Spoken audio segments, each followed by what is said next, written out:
Welcome back, everybody, to another episode of Advice from a Call Center Geek, the call center and contact center podcast. We try to give you some actionable items, take back in your contact center, improve the overall quality, improve the agent experience, hopefully improve your customer experience as well. My name is Tom Laird. I'm the CEO of 𝗧𝗵𝗲 Interaction Marketing and of 𝗨𝗃𝗃𝗿. It's good to be back. We're starting to get back into our routine of once a week podcast. So thank you again for joining. I apologize for being late. It's Monday, and it seems like every type of technical issue with my microphone or camera has to happen today, but I got to figure it out. So I apologize for those of you who are waiting live and patiently here on LinkedIn as we are live on LinkedIn. Again, if you have any questions, if you disagree with me on this, I think this is a little bit of a controversial topic, but I want to try to spit the truth of what I am seeing out there in the actual marketplace that is totally different than what you see on LinkedIn or what you see on TikTok or Reels or any of these social spaces. If you go to the contact center expos and CCWs and everybody seems like, we're all way down this path to AI when nothing could be further from the truth. And to be honest, it's just, there's a ton of lies and mistruths out there from a lot of AI companies, right? Trying to push products, and they're freaking people out, right? They're scaring a lot of individual companies to think that they're falling behind. They're getting CEOs to put pressure on managers and IT professionals to do something. Nobody knows what that is. They don't know what that is. Get a chatbot up, right? Because we're falling behind the competition. I'm telling you right now, that is not true.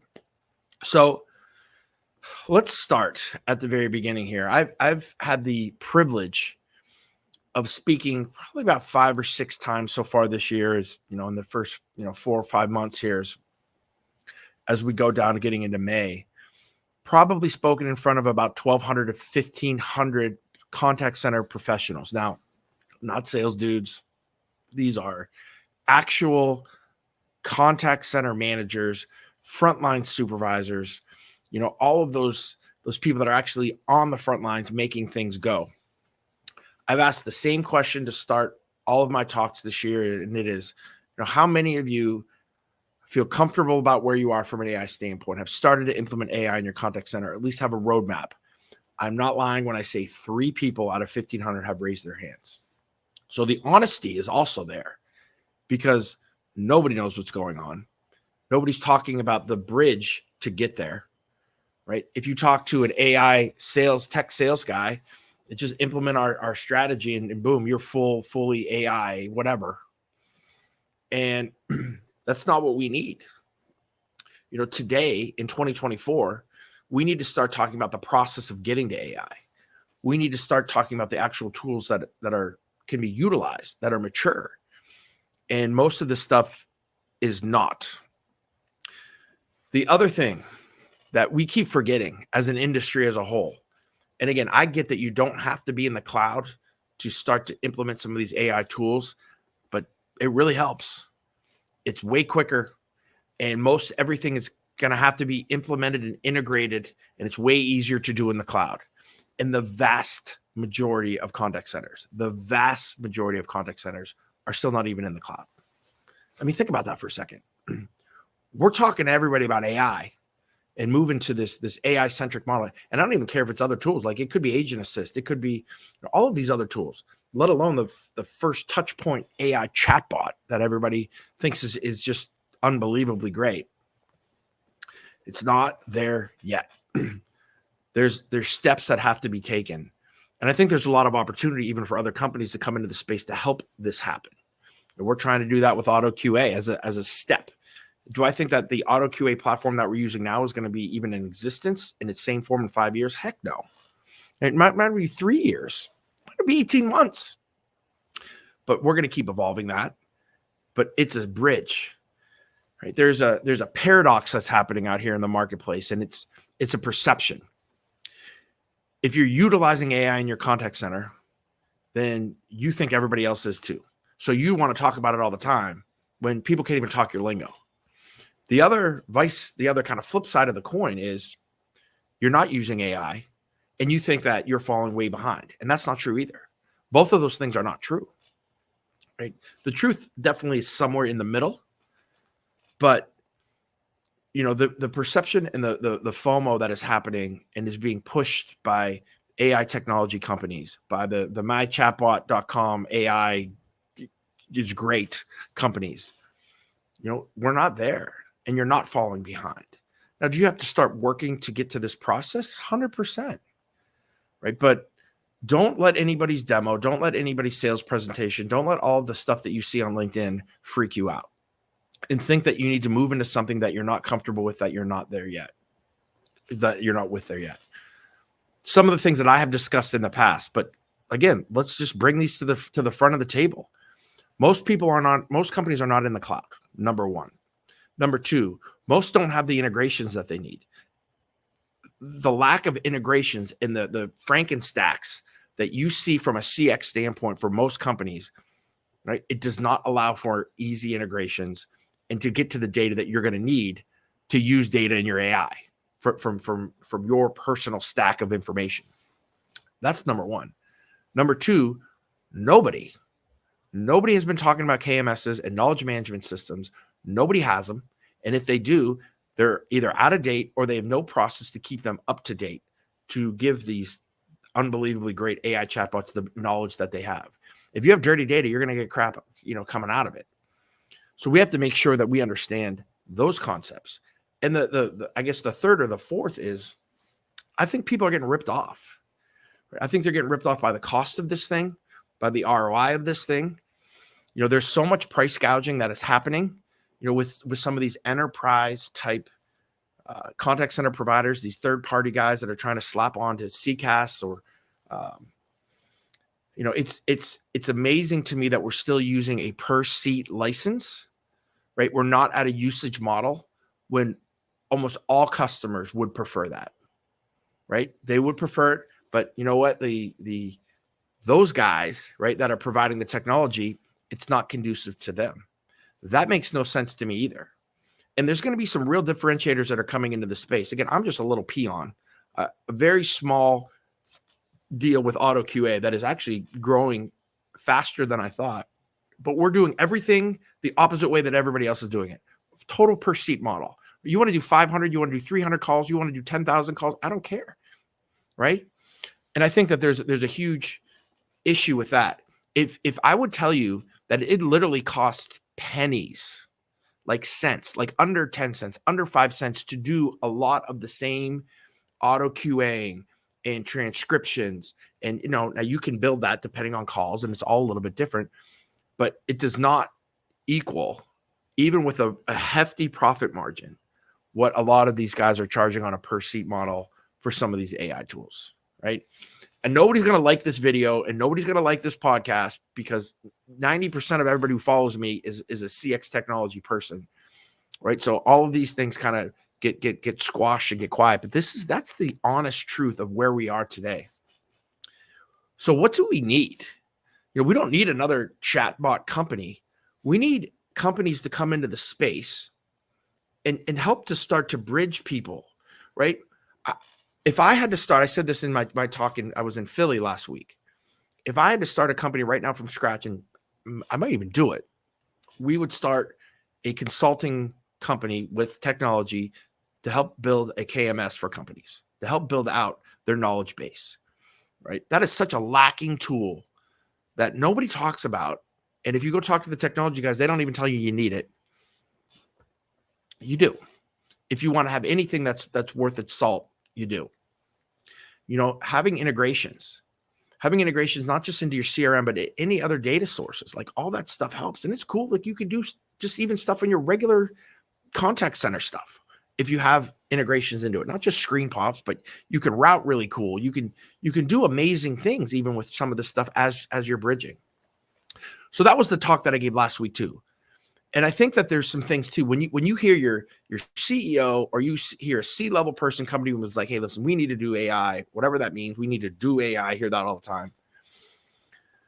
Say, okay, let's breathe, right? Come up in 2024 with the things you need to do AI, right? Let's talk about what we need to integrate.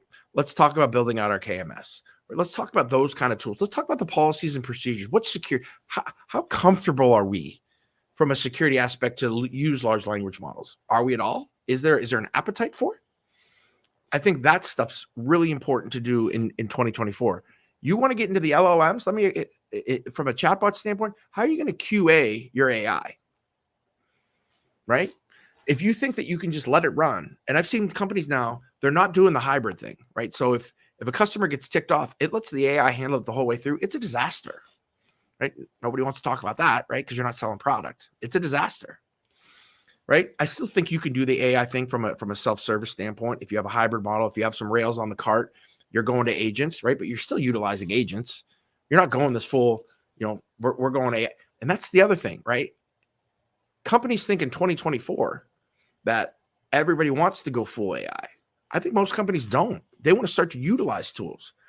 The technology and the things that people are creating are moving faster than customers can even buy them and can even think about them.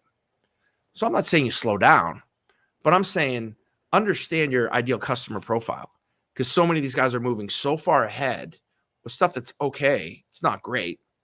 But I think that if companies that are selling these products would take the time and start to set their customers up for success instead of just selling them a product, we're going to be in a much better place. There's going to be a bubble here, right? Because too many companies are going too fast on this stuff, and it's not fully mature, especially when you talk about an LLM chatbot. It's not, no matter what anybody wants to say.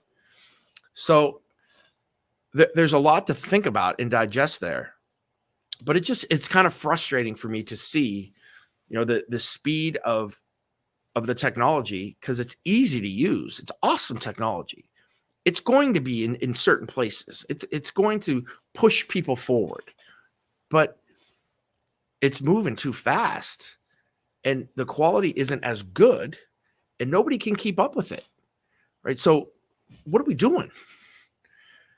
So again, there's a huge spot in the market for companies that want to, again, I mean, to just be frank here, I think like auto QA, right? We are utilizing AI and being able to have a company that has no technology whatsoever. It doesn't matter. All you need is a call recording, right? A call transcript, a help desk ticket, an email, a chat transcript, right? And we can fully AI, right, your quality assurance. Those kind of tools, auto summarization, you don't really need a ton of technology, maybe a little integration that you can utilize now. You can start down this path. But when I hear people go on to LinkedIn, or I see a survey that says, if you are not here, you are falling behind in this AI realm, I think that's garbage. And I don't think it's true at all. And it's nothing that I've seen in the market. And I've talked to a ton of people on this stuff, a ton of BPOs who are ahead of the curve, right? Because we have to be ahead of the curve. And again, as a kind of a cheap plug for the BPOs, not just for 𝗧𝗵𝗲, but if you want to move to AI fast, you should outsource to a BPO that has all this stuff, right? Like not just me, but many of my friends in the industry, we have it all, right? From agent assist to auto summarization to auto QA, right? Looking at getting into how do you build out a chatbot the right way from an AI standpoint, looking at how do you integrate your contact center? How do we use analytics differently, right? All of this stuff we have expertise in. We know how to do it. It's not just 𝗧𝗵𝗲. It's a ton of BPOs that are out there. Onshore, nearshore, offshore. Don't care. If you get the right one, you don't have to pay the 50, 60, 70, 80 grand to implement some type of AI, not see the ROI for 17 years. And too many people are falling for that. It is crazy expensive, the minimums that a lot of these AI companies from a self-service standpoint are collecting that they want. So there's a huge setup fee, 50, 100, 200 grand. There is a sign-up fee for each of your customers. Not a lot. Still stupid, though. It's just an add-on that they're just kind of taking from people. So every time that somebody gets signed on, maybe for a voice biometric, those kind of things within the IVR from a security standpoint, right? They're adding that on. There's a per minute charge, and it's normally like the minimum of like 45 seconds. So if you have a 10-second self-service call, you're paying for 45 seconds. And again, while you can build this stuff on your own, it's extremely frustrating You have to have the expertise to really be able to do that. Or you're going out to these guys if you have the edict to do AI and really struggling, then I think with the results that you're finding. Dig deep into demos. I will tell you that, right? Dig deep. Don't take a demo at face value. Be like, hey, I want to try that out. And if you're not comfortable with that, call me. I'll do it for you, right? I'll do it for free, right? And if there's no agent that it's going, I'm going to trick it 100 times. I've done it. I'm going to be that level 10 irritated customer. Let's see how it handles that, because it's not going to be good. And if you're utilizing the agent, then again, I still don't see the full value if you have a really good self-service model already, right? The banks. When you call a bank, you want financial things. You want your balance. You want to pay off a loan, pay a credit card. You want to do those types of things, right? We have that technology, right? Now, again, is there use cases for some of this stuff? I think the bigger you have a ton of SKUs, you have, a ton of different, maybe more complex things that you think you can add into there. And if you have the right knowledge base, you're seeing the enterprise guys do that. The enterprise guys can do that because they have the budget for it. They can take 20 people and say, go build out my KMS in the next 3 weeks. And they can afford all that. And I think that there is a quicker ROI when you have a higher amount of volume. But if you're 500 seats, 400 seats, 200 seats, the 20-seater, the 15-seater, right? You're priced out of the market right now, for the most part. Priced out of the market. So doing things right and doing them quickly a lot of times don't align perfectly. But, it just, all the talks that I have given and hearing people that have either spoken before me or after me, and they always talk about the why you need AI. I don't think anybody needs to hear the why. We got to start to talk about the how, right? How do we do it, and how do we do it right? How do we build integrations out? Right? Do I do that ourselves? How do we build our KMS? How do we do these things that, everybody kind of takes for granted, that they think that everybody already has, right? But really no one has them, or most of the companies don't. Again, another plug. That's why BPO can really help you, right? We have all that stuff, know how to do it, can build out your KMS, can do integrations. But if that's something that you want to do on your own, then just make sure that you're set up for success for AI. All right, that's 17 minutes of me being on a soapbox. It bothers me to hear, and I hear people, they're stressed out about it. They talk to me and they're like, we're so far behind. I'm like, guys, 2024, just start to build that road. And you can't just stand on your hand or sit on your hands. Stand on your hands. That'd be hard. Sit on your hands. You got to start moving, or you got to outsource. But if you're doing this stuff on your own, then don't fall for a lot of these things that are not mature yet, right? If you're ready for AI, I would still say easy on the chatbot, auto QA, auto summarization, agent assist, those type of tools, starting to use analytics in different ways. The last talk I gave, we talked about how we can reduce headcount, how we can do all the things with AI. If you're not ready for AI, using the legacy tools that we have today, thinking outside the box on that stuff. The last thing I want to say with this is I think that there's a huge mistake as well on companies' roadmaps on not understanding the outcome that they want. So meaning, what's the end result that you want? Do you want to lower your headcount? There's tools for that. We can do that. Do you want to raise your NPS and CSAT? There's AI tools for that. Do you want to lower your handle time? We got tools for that. Do you want to get rid of your after-call work? We got tools for that. Do you want to improve the agent experience? There's tools for that. So understanding what the outcomes that you want predict or start to talk to you about the AI tools that you should have, and then what you need to do to kind of set that stuff up. But don't freak out. Start to work down that path. Start to get your contact center integrated. Start to think about how do we build out a KMS, right? There's a lot of tools online that you can do that. Don't panic. Don't fall for the FOMO of this thing. There's a lot of companies making a lot of mistakes right now at a crazy high level. If you're not an enterprise guy, you have time, right? You have time. And you have more than you think. So don't let anybody kind of rush you, push you into things that you're not comfortable with, that your company's not ready to go for. If you need somebody to talk to, I'm here. right? I can kind of help you out and kind of guide you through some of that stuff too. But all right, guys, that's what I have today. I just did again, I've been thinking about that all weekend. I have a couple links on LinkedIn or posts on LinkedIn I did today. And also, if you look through some of my stuff from the week before, listen to my Philly, the couple videos from the Philadelphia talk that I gave, also one in Miami that I had posted online that just talks about how do you roadmap this thing, right? And what are the actual steps and tools that you need to do that don't cost a ton of money? They're going to cost some things from a manpower standpoint. And then if you're ready to go, what are the first tools to start to look at? But I think that this is a toe put in the water and then slide in instead of a dive or jump from the diving board. And I think that the slower you move with this, and the more slow is probably not the right word, but the more methodical and thoughtful that you move with this, the better that you're going to be in the long run. So thank you guys for hearing me. I hope that, again, that this calms some people down. You're not that far behind. Things are going to be okay. Start working towards that process. If you want to know some things, again, check out some of my videos on some things. If you're getting pressure to lower headcount, if you're getting pressure to lower handle time that you can utilize, right, without paying a ton of money for AI, that you can maybe hold the wolves back for a little bit as you're kind of building things out and trying to be the voice of reason. I think in this world that we're trying to just sprint before most companies aren't even walking. So thanks, guys. I'll talk to everybody next week.